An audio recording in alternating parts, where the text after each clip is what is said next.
एक ऐसा कीड़ा जिसका जिक्र अल्लाह पाक ने कुरान में बड़ी खूबसूरती से किया है। ये एक ऐसी मखलूक है जिसके जरिए से इंसान तमाम बीमारियों से शिफा हासिल कर सकता है। ये मखलूक है मधुमक्खी। जी हाँ, शहद से भरी हुई मधुमक्खी। आज की इस खूबसूरत वीडियो में हम इसके खास होने के लिहाज से बात करेंगे। आप देख रहे हैं आदिल वॉइस और ये है अल्लाह की कुदरत सीरीज। नाज़रीन इकराम, आप सब मधुमक्खी से तो वाकिफ होंगे ही। आइए आपको बताते हैं इसके करिश्मे और फायदों के बारे में। इस छोटी सी मखलूक का जिक्र अल्लाह ताला ने 1442 बरस पहले कुरान पाक में कर दिया। जब साइंस मौजूद भी नहीं थी, उस वक्त अल्लाह ने ऐसी बात से आगाह किया जिसको जान लेने के बाद हर इंसान कहेगा कि कुरान किसी इंसान की लिखी किताब नहीं है, बल्कि अल्लाह पाक की तरफ से भेजा गया पैगाम है और ये सारी इंसानियत के लिए राह हक है। दोस्तों, अल्लाह ताला ने तमाम बीमारी और परेशानी का इलाज कुरान पाक में रख दिया है। बस इस पर यकीन करके इंसान अपनी जिंदगी को बहुत ही खुशनुमा बना सकता है। अरबी जबान में मधुमक्खी को नहल कहते हैं। कुरान मजीद में अल नहल के नाम से सूरह मौजूद है। अल्लाह पाक इस सूरत की आयत नंबर 68 से 69 में फरमाता है कि ऐ रसूल अल्लाह, तुम्हारे परवरदिगार ने शहद की मक्खियों के दिल में ये बात डाली कि तू पहाड़ों में घर बना और दरख्तों और लोगों की बनाई छतों में, फिर हर तरह के फलों और फूलों से उसका अर्क चूस कर फिर अपने परवरदिगार की राहों में ताबेदारी के साथ चल। मधुमक्खियों के पेट से एक पीने की चीज निकाली है जिसके मुख्तलिफ रंग होते हैं। इसमें लोगों की बीमारियों की शिफा भी है। इसमें शक नहीं कि इसमें गौर व फिक्र करने वालों के वास्ते कुदरत खुदा की बहुत सी बड़ी निशानी है। दोस्तों, ये सूरह अन-नहल का तर्जुमा यानी मतलब है। दोस्तों, इसी बात की इत्तला हमको एनाटॉमी साइंस ने भी दी है कि मधुमक्खी के 3 पेट होते हैं। मक्खी का चूसा हुआ फूलों का अर्क थोड़ी देर के लिए पहले पेट में दाखिल होता है, फिर उसका वाल्व खुलता है और नीचे दूसरे पेट तक जाता है जो इसको शहद में बदल देता है। दूसरे पेट में आखिर में एक वाल्व होता है जो शहद को मक्खी की जरूरत के अलावा और थोड़ी देर के लिए तीसरे पेट में नहीं जाने देता। तीसरा पेट मधुमक्खी की आंतों पर मुश्तमिल होता है।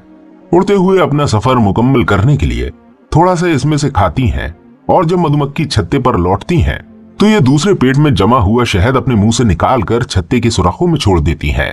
इस तरह से वो शहद का एक छत्ता बनाती हैं।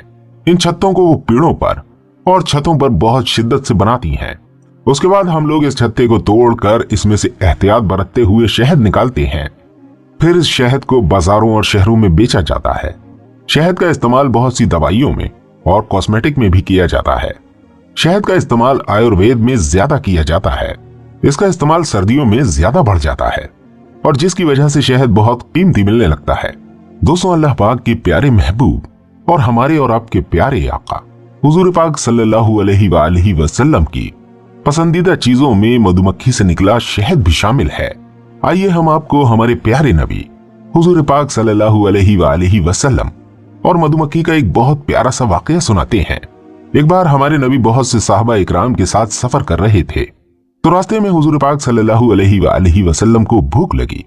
उन्होंने फरमाया, चलो दस्तरखान लगाओ, खाना खाते हैं। सबने दस्तरखान लगाया और जो कुछ अपने साथ लाए थे दस्तरखान पर रखा। उसके बाद हजरत अली रजी अल्लाह तआला अन्हु हमारे प्यारे नबी हुजूर पाक सल्लल्लाहु अलैहि वसल्लम के पास आए और बोले, हुजूर सभी लोग बस रोटी लाए हैं, कोई भी सालन नहीं लाया। उस वक्त 100 से ज्यादा लोग मौजूद थे और सभी रोटी लाए थे और पूरे दस्तरखान पर रोटियां रखी हुई थी। तभी एक शहद की मक्खी हमारे आका के सामने आकर बोलने लगी। नबी समझ गए और उन्होंने हजरत अली रजी अल्लाह तआला अन्हु को बुलाया और कहा, सालन का बंदोबस्त हो गया है, तुम कुछ बर्तन लेकर इस शहद की मक्खी के साथ दरख्त के पीछे जाओ। जब हजरत अली रजी अल्लाह तआला अन्हु जाने लगे तो नबी अकरम सल्लल्लाहु अलैहि वसल्लम ने कहा, कुछ लोगों को और ले जाओ, बर्तन भी ज्यादा ले जाओ। हजरत अली ने ऐसा ही किया। लोगों के साथ बड़े बर्तन लेकर पहुंचे तो सारे बर्तन शहद से मधुमक्खियों ने भर दिए। उसके बाद सब लोग बर्तन लेकर आए और दस्तरखान पर रख दिए और सब ने मिलकर खाना खाया। अब रोटियां खत्म हो गई लेकिन शहद और बचा था। सबने अपने खाली बर्तनों में शहद रखा और आगे चलने की तैयारी करने लगे। तभी हमारे प्यारे आका के सामने वही मधुमक्खी फिर से आकर बोलने लगी। हजरत अली रजी अल्लाह तआला अन्हु ने फरमाया, हुजूर अभी तो शहद लाए थे, ये फिर से देने आई है। हुजूर ने फरमाया, नहीं ए अली, इसे अभी मैंने बुलाया है, ये मेरे बुलाने पर आई है। हुजूर ने उससे पूछा, तुम्हारा वजन कितना है? तुम ये शहद कैसे इकट्ठा करती हो? तो मधुमक्खी बोली, हम हर रोज फूलों का रस चूसते हैं जो कि कड़वा होता है और रास्ते में हमें कांटे भी लग जाते हैं, तो उसका भी हम रस चूस लेते हैं, वो भी कड़वा होता है, फिर उसे इकट्ठा कर कर शहद बनाते हैं। नबी ने फरमाया, तुम अगर कड़वा रस इकट्ठा करती हो तो ये मीठा कैसे हो जाता है? तो वो बोली, बस आपके ऊपर दुरूद पाक पढ़ लेते हैं तो ये कड़वा रस मीठे शहद में तब्दील हो जाता है, जो कि लोगों की भूख, प्यास और बीमारी में शिफा के काम आता है। सुभान अल्लाह। दोस्तों जरा सोचिए, मधुमक्खी का कड़वा रस दुरूद शरीफ पढ़ने पर मीठा हो जाता है। अगर हम दिल से दुरूद शरीफ पढ़ें तो हमें कितना सवाब मिले और हम भी अल्लाह पाक के सिवा किसी के मोहताज न रहें।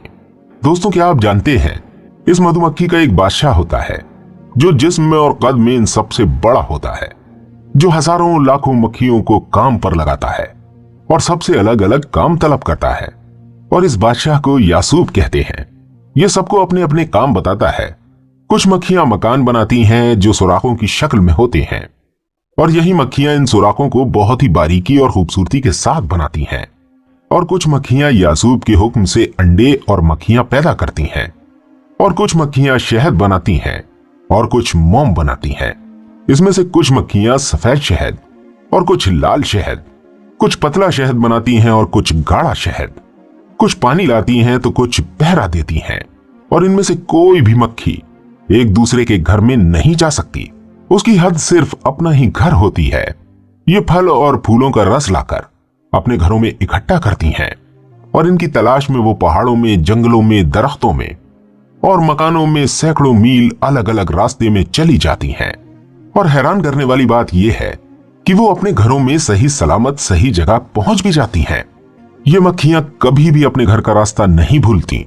दोस्तों इसे ही अल्लाह पाक की कुदरत कहते हैं।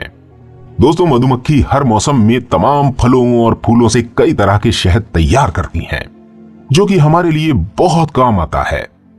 और दोस्तों ये इतने उम्दा तरीके से अपने सभी कामों को अंजाम देती हैं, और इसके पीछे जो इनकी मशक्कत है वो वाकई काबिल तारीफ है। दोस्तों मधुमक्खी को इंजीनियर कहना गलत नहीं होगा। वो जिस तरीके से अपना घर डिजाइन करती हैं और फिर उसे बनाती हैं, ये किसी इंजीनियर से कम नहीं, बिल्कुल नाप तौल से ये काम करती हैं। बिल्कुल इंसानी दिमाग के तौर पर यह काम होता है। दोस्तों एक और कमाल की बात आपको बताते हैं। मधुमक्खी जिस फूल पर बैठती है उसका रस चूस लेती है और उस पर एक तरह का निशान भी छोड़ देती है, जिससे कोई दूसरी मधुमक्खी उस पर बैठकर अपना वक्त बर्बाद ना करे। दोस्तों अब इससे हमें नसीहत लेनी चाहिए। हम अपना वक्त तो बर्बाद करते ही हैं, साथ में जब तक दूसरे लोगों को उस काम पर ना लगा दें जिस काम से हमने वक्त बर्बाद किया है, तब तक हमें सुकून भी नहीं मिलता। एक छत्ते के ऊपर कम से कम 8000 मधुमक्खियां होती हैं। गर्मियों में अपने छत्ते की गर्माहट को ज्यादा बढ़ने से बचाने के लिए कुछ खास मधुमक्खियां होती हैं जो चारों तरफ से अपने पंखों से हवा करती हैं, जिसकी वजह से गर्माहट ना बढ़े। और सर्दियों में ये खास मक्खियां ऐसी आवाज निकालती हैं जिससे शहद गर्म बना रहे। नाजरीन गौर करें, इन तमाम चीजों की किसने उन्हें तालीम दी और कौन सी यूनिवर्सिटी में उन्हें इल्म दिया गया है?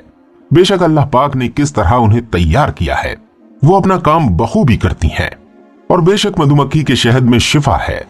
दोस्तों देखा आपने, अल्लाह पाक ने हम सब के लिए अपनी हजारों नेमतें बिखेर रखी हैं, और फिर भी हम अल्लाह पाक का शुक्र अदा नहीं करते। अल्लाह पाक हम सबको अपना शुक्र अदा करने की तौफीक अता फरमाए। और दोस्तों हमें कमेंट्स में ये जरूर बताइएगा कि आपको अल्लाह पाक की बनाई हुई ये मखलूक मधुमक्खी और उसके तमाम फायदों के बारे में मालूमात कैसी लगी। और ऐसी ही दीन और कायनात से जुड़ी दिलचस्प बातों के बारे में जानना चाहते हैं तो हमारे चैनल से जुड़े रहिए। मिलते हैं आपसे अगली वीडियो में, तब तक अपनी दुआओं में हमें याद रखिएगा। अस्सलामु अलैकुम व रहमतुल्लाहि व बरकातुहू।